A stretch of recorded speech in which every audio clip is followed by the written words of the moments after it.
On utilise vraiment une friteuse qui est homologuée, qui est faite pour ça. Donc, une friteuse qu'on retrouve en magasin homologuée.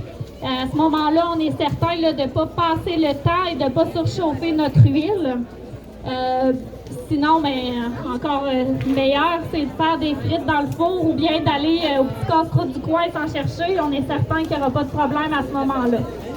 Aussi, de dégager de chaque côté de notre cuisinière, celle-là est plus que dégagée, là, elle n'a pas grand-chose, vous allez me dire, il n'y a pas vraiment de rangement. Mais de chaque côté de notre cuisinière, souvent on n'y pense pas. On peut mettre des choses combustibles des fois, comme exemple des papiers d'emballage de nos aliments, des rouleaux d'essuie-tout prêts. Mais en dégageant de chaque côté, on évite la propagation. Si on a un début d'incendie, au moins ça ne va pas se propager là, de chaque côté, monter dans nos armoires.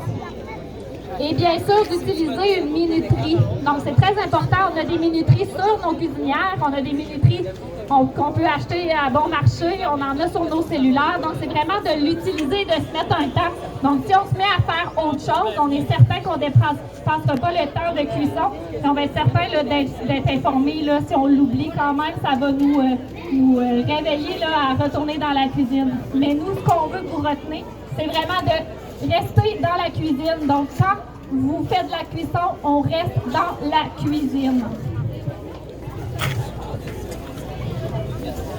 Excusez-moi. Comment on peut éteindre un incendie sur la cuisinière? Premièrement, pendant que je vais vous parler, Claudia va débuter là, notre feu sur la cuisinière. Mais premièrement, ne jamais déplacer un récipient dont le contenu est en flamme ou bien est chaud.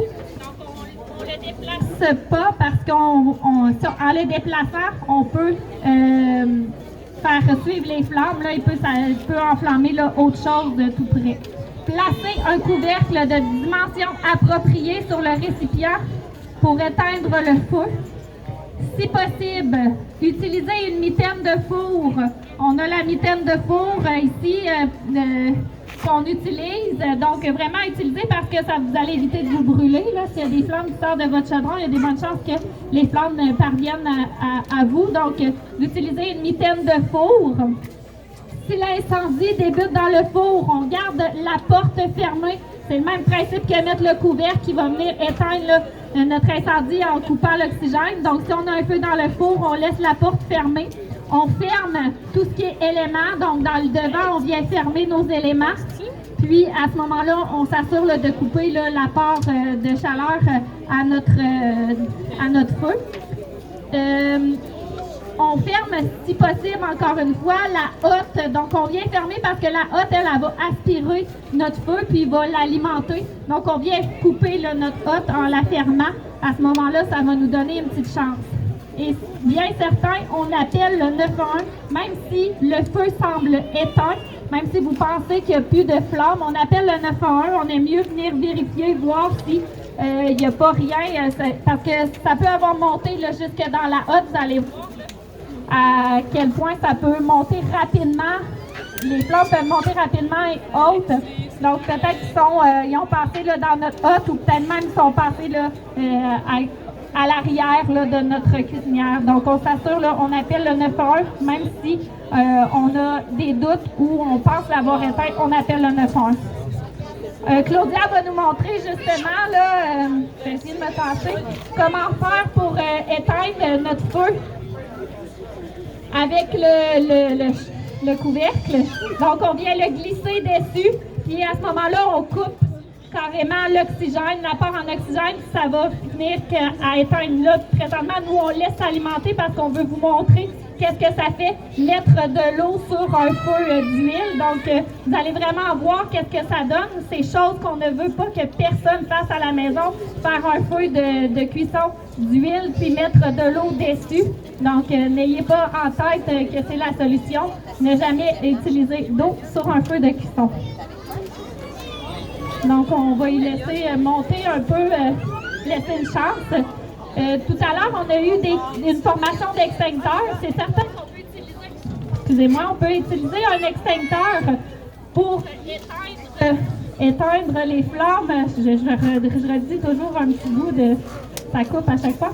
Donc, éteindre les flammes, on peut utiliser notre extincteur, mais dans notre couvercle, on est certain vraiment d'aller couper notre oxygène avec l'extincteur. On n'est pas assuré, là, étant donné que c'est quand même un liquide là, qui brûle, donc il peut s'éclabousser. Puis, que vous n'êtes pas nécessairement à la base de vos flammes, là, les flammes sont à l'intérieur.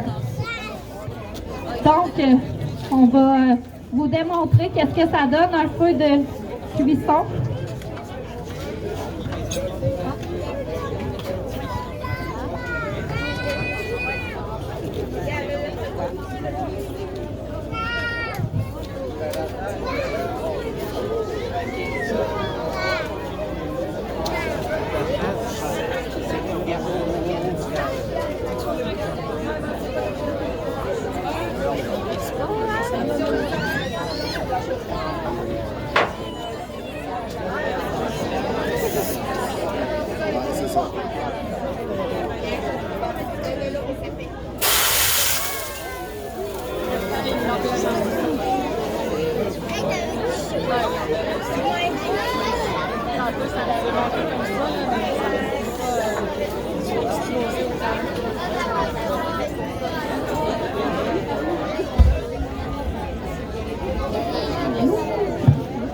Donc, comme vous pouvez voir, là, on a un derrière en stainless, de chaque côté tout en stainless, mais imaginez chez vous avec des armoires en bois, en mélamine, en ce que vous voulez.